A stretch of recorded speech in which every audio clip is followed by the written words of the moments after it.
Madam ನಾವು ಸತೀಶು ಅಂತ ಕೆಲ್ಲೋಡು ಹೊಸದುರ್ಗ ತಾಲೂಕು ಚಿತ್ರದುರ್ಗ ಜಿಲ್ಲೆ. ನಾವು 3 ವರ್ಷ ಆಯಿತು ಇಲ್ಲಿಗೆ ಸೈಲೇಜ್ ಮಾಡೋಕ್ಕೆ ಹಿಡಿದು. ಸೈಲೇಜು ನಾವು ಮೊದಲು ಕುರಿ ಸಾಗಾಣಿಕೆ ಮಾಡ್ತಿದ್ವಿ ಮೇಡಮ್. ನಾವು ಅವಾಗ ಇಲ್ಲೇ ಎಲ್ಲ ಸೈಲೇಜ್ ತಗೊಂಬತ್ತಿದ್ವು. ಮೇವಿಂದು ಫುಲ್ಲು ಅಭಾವ ಇತ್ತು ಮೇಡಮ್. ಅಭಾವದಲ್ಲಿ ನಾವು ಯಾಕೆ ಮಾಡಬಾರ್ದು ಅಂದು ಸಣ್ಣ ಪ್ರಮಾಣದಲ್ಲಿ ಮಾಡಿದ್ವಿ ಮೇಡಮ್. ಸಣ್ಣ ಪ್ರಮಾಣದಲ್ಲಿ ಮಾಡಿದ್ದು ಒಳ್ಳೆ ಚೆನ್ನಾಗಿ ಹಾಲು ಹಸ್ಗಳ್ದು ಇಲ್ಲ ಬರೀ ಮತ್ತು ಕುರಿಗಳ್ದು ಡೆವಲಪ್ಮೆಂಟು ಚೆನ್ನಾಗಿ ಬಂತು ಮೇಡಮ್. ಇದು ಆಳುಗಳು ಬರುತ್ತೆ ಮೇಡಮ್. ಒಂದು 80ರಿಂದ 90 ದಿವಸ ಇದು ಬೇಕು ಮೇಡಮ್. ಹಿಂಗೆ ಥರ ಬ್ರಷ್ ಮಾಡಿದೆ ಅಂದರೆ ಹಾಲು ಈ ಟೈಪ್ ಹೊರಡ್ಬೇಕು ಮೇಡಮ್. ಹಾಲು ಹೊರಟ್ರೆ ಇದು ಕ್ವಾಲಿಟಿ ಇದೆ ಅಂತ. ಸುಮ್ಮನೆ ಅಂಥದ್ದು ಹಾಕಿದ್ರೆ ಬರೋಲ್ಲ ಮೇಡಮ್. ಹಾಲು ಹೆಚ್ಚುವರಿ ಆಗ್ಬೇಕು ಅಂದ್ರೂ ಮತ್ತು ಹಸ್ಗಳಿಗೆ ಮೇವುವೆ ಈ ಥರ ಕಾಳು ಒಳಗಡೆ ಕಾಳು ಇರ್ಬೇಕು ಮೇಡಮ್. ಕಾಳು ಇದ್ದಷ್ಟು ಹಸ್ಗಳಿಗೂ ಡೆವಲಪ್ಮೆಂಟು ಆಗ್ತವೆ ಮತ್ತು ಕುರಿಗಳಿಗೂ ಫುಲ್ಲು ಡೆವಲಪ್ಮೆಂಟ್ ಸಿಗುತ್ತೆ ಮೇಡಮ್. ಸರ್ ಇದ್ರೊಳಗಡೆಗೆ ಬೇರೆ ಏನಾದರೂ ಈಗ ಬೆಲ್ಲ ಎಲ್ಲ ಹಾಕ್ತೀವಿ ಅಂತ ಆ ಥರ ಏನಾದರೂ ಹಾಕ್ತೀರಾ ಹೇಗೆ ಸರ್? ಮೇಡಮ್ ಅದು ಹಾಕಿರೋ ಮೇಡಮ್ ಕ್ವಾಲಿಟಿ ಬರೋದು ಮೇಡಮ್. ಮೇಡಮ್ ಈಗ ಈಗ ಫೀಡ್ ಬರುತ್ತೆ, ಹೊರಗಡೆ ಫೀಡ್ ಬರುತ್ತೆ, ಅದು 30 ರೂಪಾಯಿ ಕೆಜಿ ಇದೆ. ಒಂದು ಹಸುಗೆ ಒಬ್ಬೊಬ್ಬರು 10 ಲೀಟ್ರ್ ಕೊಡೋ ಹಸುಗೆ 2.5-3 ಕೆಜಿ ಕೊಡ್ತಾರೆ. ಅದು 2.5-3 ಕೆಜಿ ಕೊಡೋ ಈ ಫೀಡಿನ ದುಡ್ಡಲ್ಲಿ ಇದು 10 ಕೆಜಿ ಫೀಡ್ ಬರುತ್ತೆ, ಸೈಲೇಜ್ ಬರುತ್ತೆ. ಇದನ್ನು ಕೊಟ್ಟರೆ ನೀವು ಆ ಫೀಡಲ್ಲಿ ಅರ್ಧ ನೀವು ಕಮ್ಮಿ ಮಾಡಿರೋದು ಸಾಕಾಗುತ್ತೆ ಮೇಡಮ್. ಇದರಲ್ಲಿ ಬರೀ ಸೈಲೇಜಲ್ಲಿ ಮೆಕ್ಕೆಜೋಳದಲ್ಲಿ ಹಾಲು ಎಲ್ಲ ಥರ ಕಂಟೆಂಟು ಇದರಲ್ಲಿರುತ್ತೆ ಮೆಕ್ಕೆಜೋಳದಲ್ಲಿ. ಹಂಗಾಗಿ ಹಾಲಿನ ಇಳುವರಿ ಆಗಲಿ, ಹಸು ಮೈಕಟ್ಟಾಗಲಿ, SNF, ಫ್ಯಾಟು, ಡಿಗ್ರಿ ಎಲ್ಲನೂ ಕೂಡ ಹೈಯೆಸ್ಟ್ ಆಗಿರುತ್ತೆ. ಹಸು ಮತ್ತು ಈ ಸೆಮೆನ್ ತಗೊಳೋದು ಅಷ್ಟೇ. ಹಸು correct time to time semen ತಗೊಳುತ್ತೆ. ಯಾವುದೇ ರೀತಿ ಏನೇ ಬೇರೆ ಥರ ಯಾವುದೂ ಪ್ರಾಬ್ಲಮ್ ಆಗೋಲ್ಲ ಮೇಡಮ್. ಮೇಕೆಗಳಿಗೆ ಬಳಸೋದ್ರಿಂದ ಈಗ 6 ತಿಂಗಳಿಗೆ ಬರೋ ಮರಿಗಳು 1 ತಿಂಗಳು ಮುಂಚೆ ಬರುತ್ತೆ. ಈಗ ಮತ್ತು 5,000-6,000 ರೂಪಾಯಿ ಕೊಡೋ ಮರಿನ ಅದೇ ಮರಿನ 9,000-10,000 ರೂಪಾಯಿ ಒಳ್ಳೆ ಶೈನಿಂಗ್ ಬರುತ್ತೆ. ಮರಿಗಳು ಗ್ರೋತ್ ಚೆನ್ನಾಗಿರುತ್ತೆ, ಫ್ಯಾಟ್ ಚೆನ್ನಾಗಿ ಬರುತ್ತೆ. ಫ್ಯಾಟ್ ಚೆನ್ನಾಗಿ ಬಂತಂದರೆ ಗ್ರೋತ್ ಬರುತ್ತೆ ಮರಿ. ಹಾಗಾಗಿ 8,000 ಕೊಡೋ ಮರಿನ 10,000ಕ್ಕೆ ಮಾರ್ಬೋದು. ಮತ್ತು 5 ತಿಂಗಳು ಬರೋ ಮರಿ 4 ತಿಂಗಳಿಗೆ ಗ್ರೋತ್ ಬರುತ್ತೆ ಮೇಡಮ್. ಇದು ಸೈಲೇಜ್ ಕೊಡೋದ್ರಿಂದ ತುಂಬ ಅಂದರೆ ತುಂಬ ಹೆಲ್ಪ್ ಇದೆ. ಯಾಕಂದರೆ ಜೋಳ ಇದರಲ್ಲಿ ಆ್ಯಡ್ ಆಗಿರುತ್ತೆ. ಬೆಲ್ಲ, ಉಪ್ಪು, ಅವೆಲ್ಲನೂ ಮತ್ತು ಮಿನರಲ್ ಮಿಕ್ಸರ್ ಎಲ್ಲರೂ ಆ್ಯಡ್ ಆಗಿರೋದ್ರಿಂದ ಫರ್ಮೆಂಟೇಷನ್ ಪ್ರೊಸೆಸ್ಸು ತುಂಬ ಫಾಸ್ಟಾಗಿ ಆಗುತ್ತೆ. ಫರ್ಮೆಂಟೇಷನ್ ಆಯಿತು ಅಂದರೆ ಸೈಲೇಜ್ ಕ್ವಾಲಿಟಿ ತುಂಬ ಚೆನ್ನಾಗಿ ಬರುತ್ತೆ. ತಯಾರಾಗೋ ಜಾಗಕ್ಕೆ ಬಂದರೆ 1 ಬ್ಯಾಗ್ ಬೇಕಾದ್ರೂ ತೊಗೊಂಡೋಗ್ಬೋದು, 2 ಬೇಕಾದ್ರೂ ತೊಗೊಂಡೋಗ್ಬೋದು, ಎಷ್ಟು ಬೇಕಾದ್ರೂ ತೊಗೊಂಡೋಗ್ಬೋದು.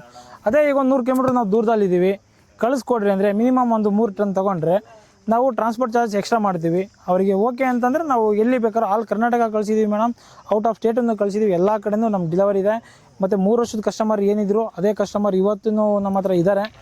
ಅವ್ರು ಇದ್ದಾರೆ ಅನ್ನೋದಕ್ಕೆ ಏನು ಕಾರಣ ಅಂದರೆ ನಮ್ಮದು ಕ್ವಾಲಿಟಿ ಚೆನ್ನಾಗಿದ್ದರಿಂದ ಆ 3 ವರ್ಷದ ಕಸ್ಟಮರ್ ನಮ್ಮ ಹತ್ರ ಇದ್ದಾರೆ. ಚೆನ್ನಾಗಿ ಕೊಡೋದಕ್ಕೆ ಅವತ್ತಿಂದ ಇವತ್ತಿನವರೆಗೂ ನಮ್ಮ ಹತ್ರ ಕಸ್ಟಮರ್ ಇದ್ದಾರೆ. ಕ್ವಾಲಿಟಿ ಇಲ್ಲ ನಮಗೆ ಅವ್ರಿಗೆ ಅಂದರೆ ಸ್ಯಾಟಿಸ್ಫ್ಯಾಕ್ಷನ್ ಆಗಿಲ್ಲ ಅಂದರೆ ಕಸ್ಟಮರ್ ರಿಟರ್ನ್ ಬರ್ತಾ ಇರಲಿಲ್ಲ. ಈಗ ಅವರಿಗೆ ಓಕೆ ಅನಿಸಿರೋದಕ್ಕೆ ನಮ್ಗೆ ಇಲ್ಲಿಂದ ಬೆಂಗಳೂರು ಕಸ್ಟಮರ್ ಇವತ್ತು ಬೆಂಗಳೂರಿಂದ ಎಲ್ಲರ ಕಸ್ಟಮರ್ ಇವತ್ತು ಕೂಡ ನಮ್ಮ ಹತ್ರ ಬಿಟ್ಟು ಅವ್ರು ಇಲ್ಲೂ ತಗೊಳೋದು. ಹಾಗೆ ಅದೇ ನಮಗೊಂದು ಖುಷಿ ಮೇಡಮ್. ಇದು ಆಲ್ ಕರ್ನಾಟಕ ನಾವು ಡಿಲಿವರಿ ಕೊಡ್ತಿದ್ದೀವಿ. ಅಂದರೆ ಈಗ ಬೆಂಗಳೂರು, ಈ ಕಡೆ ಮಂಗಳೂರಿಗೂ ಕೊಟ್ಟಿವಿ, ಈ ಕಡೆ ಹುಬ್ಳಿ, ಧಾರವಾಡ, ಈ ಕಡೆ ಹೊಸಪೇಟೆ, ಬಳ್ಳಾರಿ, ಕೊಪ್ಪಳ ಎಲ್ಲ ಕಡೆನೂ ಆಲ್ ಕರ್ನಾಟಕ ಎಲ್ಲ ಕಡೆನೂ ಡಿಲಿವರಿ ಕೊಟ್ಟಿದ್ದೀವಿ ಮೇಡಮ್. ಕಡ್ಡಿನ ಜೋಳನ ನಾವು ಬೆಳಿತೀವಿ. ನಾವು ಬೆಳೆಯೋದು ಸಾಕಾಗಲ್ಲ ಅಷ್ಟು. ಈಗ ಮೈಸೂರು ಭಾಗದಲ್ಲಿ ಚಾನಲ್ ಏರಿಯಾ ಇದ್ರೆ ವರ್ಷ ಪೂರ್ತಿ ಅವ್ರಿಗೆ ಜೋಳನೇ ಬೆಳೀತಾರೆ.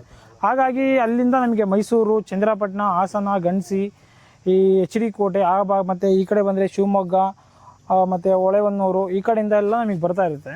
ಅಲ್ಲಿಂದ ರೈತರಿಂದ ನೇರವಾಗಿ ನಾವು ಪರ್ಚೇಸ್ ಮಾಡ್ತೀವಿ ಮೇಡಮ್. ಇದನ್ನು ಕುರಿಗೆ ಮತ್ತು ಮೇಕೆಗಳಿಗೆ ಒಂದು ದಿನಕ್ಕೆ 1ರಿಂದ 1.5 ಕೆಜಿ ಕೊಡ್ಬೋದು. ಈಗ ಹೊರಗಡೆ ಮೇಯ್ಸ್ಕೊಂಬರ್ತಾರೆ. ಹೊರಗಡೆ ಮೇಯ್ಸ್ಕೊಂಬಂದು ಈ ಸೈಲೇಜ್ ಯೂಸ್ ಮಾಡೋದು 1ರಿಂದ 1.5 ಕೆಜಿ ಕೊಟ್ಟರೆ ಸಾಕಾಗುತ್ತೆ. ಈಗ ಕುರಿ ಫಾರಮ್ ಎಲ್ಲ ಕಡೆ ಈಗ ತುಂಬ ಫಾರಮ್ಗಳಾಗಿದ್ದಾವೆ. ಅಲ್ಲೂ ಬೆಳಿಗ್ಗೆ ಒಂದು ಟೈಮ್ ಸೈಲೇಜ್ ಕೊಟ್ಟರೆ ಕುರಿಗಳಿಗೆ ಆಹಾರನೂ ಆಗುತ್ತೆ ಮತ್ತು ಗ್ರೋತ್ನು ತುಂಬ ಫಾಸ್ಟಾಗಿ ಬರುತ್ತೆ. ಇದ್ರೆ ಯಾಕಂದರೆ ಮೆಕ್ಕೆಜೋಳ ಎಲ್ಲ ಇದ್ರ ಒಳಗೆ ಸೇರಿಸಿ ಮಾಡಿರ್ತೀವಲ್ಲ, ನೀವು ಜೋಳನ ಸಂಜೆ ಕಮ್ಮಿ ಕೊಟ್ಟರು ಕೂಡ ಇದರಲ್ಲೇ ಆ್ಯಡ್ ಆಗಿರೋದ್ರಿಂದ ಕಮ್ಮಿ ಕೊಟ್ಟರು ನಡೀತೈತೆ ಮೇಡಮ್. ನಮ್ಮ ರೈತರು ಯಾವ ಥರ ಅಂತಂದರೆ ಫಸ್ಟ್ ಬರ್ತಾರೆ, ಬಂದು 1 ಬ್ಯಾಗು 2 ಬ್ಯಾಗು ತೊಗೊಂಡೋಗ್ತಾರೆ. ಆಮೇಲೆ ತೊಗೊಂಡೋಗಿ ಯೂಸ್ ಮಾಡಿ ಲೈವಲ್ಲಿ ಅವರು ಹಸುಗಳಿಗೆ ಹಾಕಿ ನೋಡಿ ಅದರಲ್ಲಿ ರಿಸಲ್ಟ್ ಬಂದಾದಮೇಲೆ 4, 5, 10 ಬ್ಯಾಗು 1 ಟನ್ ತೊಗೊಂಡೋಗಿರೋ 10 ಟನ್ ತೊಗೊಂಡೋಗಿರೋ ಉದಾಹರಣೆಗಳಿದ್ದಾವೆ ಮೇಡಮ್. ಈ ಸೈಲೇಜ್ನ ನೀವು 1 ವರ್ಷ ಇಟ್ಟರೂ ಕೂಡ ಯಾವುದೇ ರೀತಿ ಕೆಟ್ಟೋಗಲ್ಲ.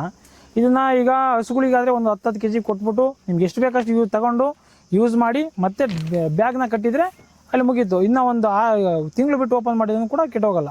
ಅಂದರೆ ಏನಂದರೆ ಈ ಗಾಳಿಗೆ ಬಿಡೋಂಗಿಲ್ಲ ಮೇಡಮ್. ಇದು ಗಾಳಿಗೆ ನೀವು ಬಿಟ್ಟರೆ ಕೆಟ್ಟೋಗುತ್ತೆ. ಗಾಳಿಗೆ ಬಿಡ್ದಂಗಿದ್ರೆ ನೀವು 1 ವರ್ಷ ಇಟ್ಟರೂ ಕೂಡ ಯಾವುದೇ ರೀತಿ ಕೆಟ್ಟೋಗಲ್ಲ. 1 ವರ್ಷದವರೆಗೂ ಕೂಡ ಬಳಸ್ಬೋದು. ಕುರಿಗೆ 1 ಕೆಜಿ ಹಾಕ್ತೀರಾ, 1 ಕೆಜಿ ಹಾಕ್ತೀರಾ, 1 ಕುರಿ ಇತ್ತಾ 1 ಕೆಜಿ ಹಾಕಿದ್ರಾ, ಮತ್ತು ಅದನ್ನ ಹಂಗೆ ಕಟ್ಟಿಕ್ಕಿದ್ರೆ ಮುಗಿದೋಯ್ತು, ಏನೂ ಆಗೋಲ್ಲ ಸರ್.